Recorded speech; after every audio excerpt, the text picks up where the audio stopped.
Okay, very open to a proposition, as Jerry Jones said there. So do they need to make a move right now, Stephen A? Hell yes. And Jerry's watching. Jerry's watching right now, my Libra buddy. So it's important to him that I say this. You know, even though I have no desire to see a Cowboy fan happy, because nothing pleases me more than knowing a Cowboy fan is miserable during the holiday season. I mean, and not necessarily Thanksgiving, but certainly right around the time of Christmas going into the new year, when I see Cowboy fans miserable, it touches my heart. It's a beautiful, beautiful thing to see. It really, really is. You understand what I'm saying? So I'm not trying to help always, but in this particular instance, I'm going to tell you that my love for Jerry Jones is going to usurp my desire to troll Cowboy fans by telling them, my brother, you just turned 83, my man. Your better days are behind you, not in front of you. You know that. You understand? You talked about your own mortality, all right? You don't know how much longer you have. You have to value every day, Jerry Jones. You got the money. You're worth $16 billion. Your franchise is worth $13 billion, okay? You're number one in Forbes and all of this other stuff. And you got an offense, even though they didn't play well yesterday, because obviously Dak Prescott was going up against the defense. I'm so surprised. I'm so surprised. The point is, what really, really happened is that you had a defense that yet again gave up 40+. That yet again, for the fourth time at least this year, they've given up over 400 yards of offense. This is who you are if you're the Dallas Cowboys defensively. Right now, you're fifth worst in red zone defense. You're second worst in total defense, scoring defense, and pass defense. And you're dead last, rather, in third down defense. Your defense is awful. We just finished talking about the Steelers. I mean, that's only because we didn't get to you. We know the Cowboys are worse. Believe it or not, they are worse than the Steelers, okay? And so when you look at it from that standpoint defensively, you have to make a move when you have an offense this prolific. You just messed up negotiations with Micah Parsons. We don't know if you're not going to mess up negotiations with George Pickens, who's represented by the same dude that Micah Parsons is represented by, and David Mulugeta, who you refuse to talk to. You don't know if you're going to have this potency, or you don't know if Javonte Williams is going to run the football as effectively as he is now next year. You don't know if George Pickens is going to be there next year or not. You got the question marks that exist. It's incumbent upon Jerry Jones to go out there and a buff of his defense. You got 2 first-round picks. You got $31.5 million in cap space, which is second most in the league behind the New England Patriots, okay? You have an opportunity to go out there and get it. Now, you can't get a guy like Myles Garrett who's going to be about $100 million, a damn cap hit or something. You can't have that. But a Max Crosby or somebody else, you could go out, you could see what you could do about going out and doing something like that. You've got to do something. You cannot stand pat if you're Jerry Jones and miss out on an opportunity for this offense to be in the postseason. Offense, one and done, as prolific as they are, you have to maximize this potential for Dak Prescott, CeeDee Lamb, and this Cowboys offense. You got to go do something defensively. Yeah, when you think about what's happening in Dallas, there's an obvious elephant in the room. And it's the Dallas Cowboys defense. Now, playing versus a quality of defense that Denver had presented, we saw a different version of Dak Prescott. He forced balls that he didn't necessarily need to force. But when you're playing how you're playing and you need points, how you need points, it puts the pressure on you to make plays. Okay, second. Now, we understand that your Libra friend and Jacoby Jones, or Jerry Jones, as we know him to be, is worth $16 billion, Stephen A. Your words, not mine. And the salary cap is $31 million. But my dream scenario for the Dallas Cowboys would look a little like this. Hey, we need to acquire a guy by the name of Myles Garrett. Will it hit the cap space? Absolutely.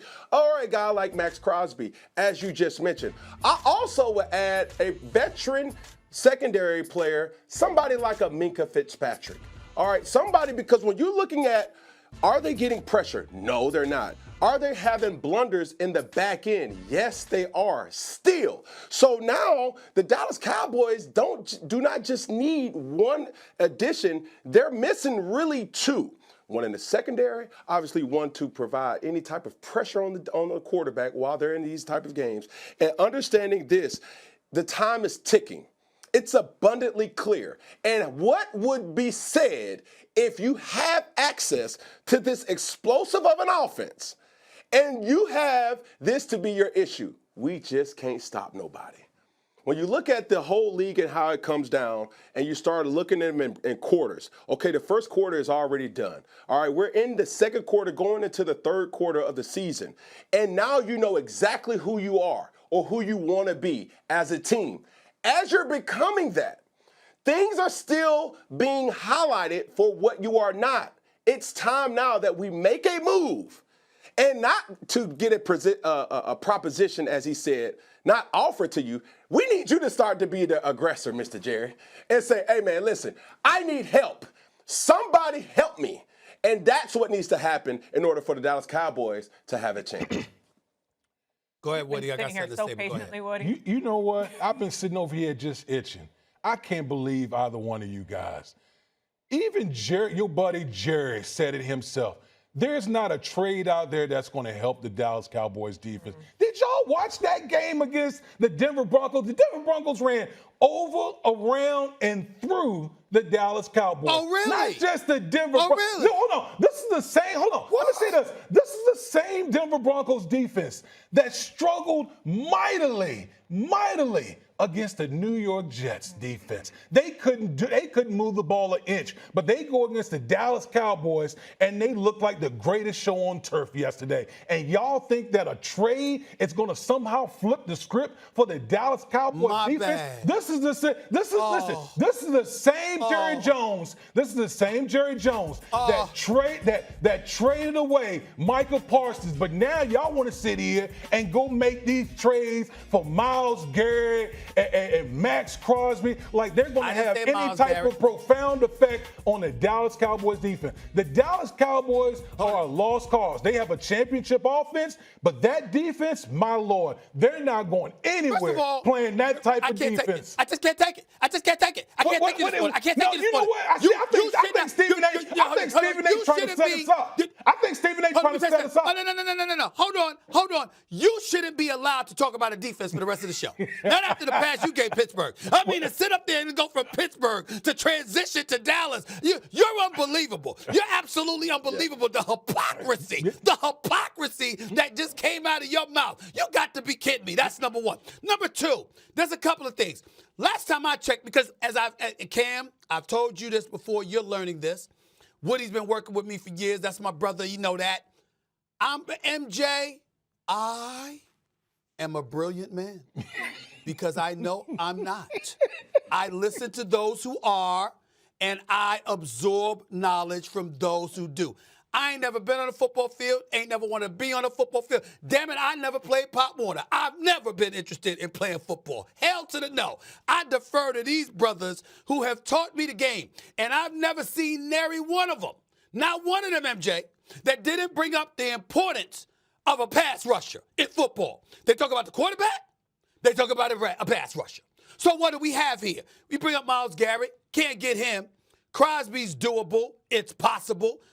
Four straight Pro Bowls. Okay, you lost Micah Parsons. Oh, by the way, I said you got $31.5 million in cap room. All right, with the 2 first-rounders giving you trade leverage. You only got a 3-year, $106 million deal, whereas Myles Garrett had $122 million guaranteed. He only has $62 million guaranteed, so it's doable. How about Jeffrey Simmons, defensive tackle out of the Titans? Okay, you got a 4-year, $94 million extension. Okay, even though those odds are very low. All right, and there's but so much he could do. You're still looking at the. How about Trey Hendrickson for Cincinnati? They probably ain't going no damn place. Zach Taylor still hasn't learned how to protect the damn quarterback. Their defense is definitely trash. We all know that. Look what they let the Jets do to them yesterday, okay? You got Trey Hendrickson on a 1-year, $29 million deal. What if you went and got him? What if you went out and got him for those those late first round picks, which are really second round picks? What if you got that brother in your stable? What could that do for you? You telling me nothing? With Overshawn coming back? With the piece, with some of the other cats that you've got in place? I mean, DeRon Bland and those brothers? You trying to tell me you can't do anything? You've got to try something. When you have an offense this prolific, you don't need a prolific defense. You need a decent defense. A decent defense, literally a middle-of-the-road defense, could propel the Dallas Cowboys to their first NFC championship game in 30 years. That could happen, okay? So the point that I'm making is, knowing that is a reality, why do you not take that chance if you're 83-year-old Jerry Jones? Jerry Jones, I'll be there a week from today, baby. I'll be there. I don't know if everybody know that. Yeah. First Take will be in the house next Monday. You understand? First Take's going to be in the house. The Stephen A. Smith show on Sirius XM is going to be in the house. I'm going to be on Monday Night Football. I'm invading Dallas next week, a week from today. What's up, Jerry? You say you need me to come there Sunday night, talk to you? You got to make a move, baby. You got to do something. You can't leave Dak Prescott and the crew standing pat. Hold on to this nugget, Dallas. I'm not inclined to help y'all. You're sorry, disgusting fan base that you are. Don't live in reality. No, we're going to Super Bowl next year, right? No, we're going to Super Bowl. Yeah, I'm trying to help you, okay? This is one time. I want you to hold on to this moment and understand, I am trying to help. You got to do something. I ain't going to do this again. I ain't trying to do y'all no favors, but I'm going to do it today. Go out there and get somebody. Go out there and get somebody. I'm so happy I'm going to be at that game. This is going to be a wait a minute. Is that this might MJ? This must be a first. Did Stephen A. mention the Dallas Cowboys in the NFC Championship game? Like this is the first time I've heard you say this. Yes. Well, okay. With that offense, if they can get a decent defense, a decent, not an elite, just a decent middle of the road defense, they got a chance. Now, Michael Irvin dropped the ball with Micah Parsons. He didn't handle his business correctly. That's Michael Irvin's fault. He didn't talk to Jerry. He didn't get in his ear. He didn't prevent it from happening. He came right here on First Take and acknowledged he dropped the ball. I'm not going to let him drop the ball this time around. We're going to get in Jerry's face, and we're going to say, yo, Jerry, for once, I'm going to try to do you a favor because my love for Jerry usurps my disgust for the Cowboy fans. I'm trying to help my man be relevant again, okay? Jerry, don't do this. Don't stand pat. You got to go out there and do something, okay? Get Trey Hendrickson, somebody. Max Crosby, somebody. You got to get somebody that can get to the quarterback to help buffer your defense and help give that offense a chance. You got to do it. All right, 44, fifth game with 40 points or more allowed since the start of last season. Oof. So, yeah. Hopefully help is on the way. I know Cam didn't just take a deep breath. Sounded like he tired to shape you in. You ain't tired, baby. I'm not tired. Nah. I'm not tired. You ain't tired. If I could just say. As the Patriots and Bills are fighting for supremacy. Sorry, guys, we got to pay the bills. You know this. But who does Stephen A. think is the best team in that division? That's coming up. Plus, LSU fires head coach Brian Kelly. Was it the right decision? Paul Feinbaum joins us for that next. You're watching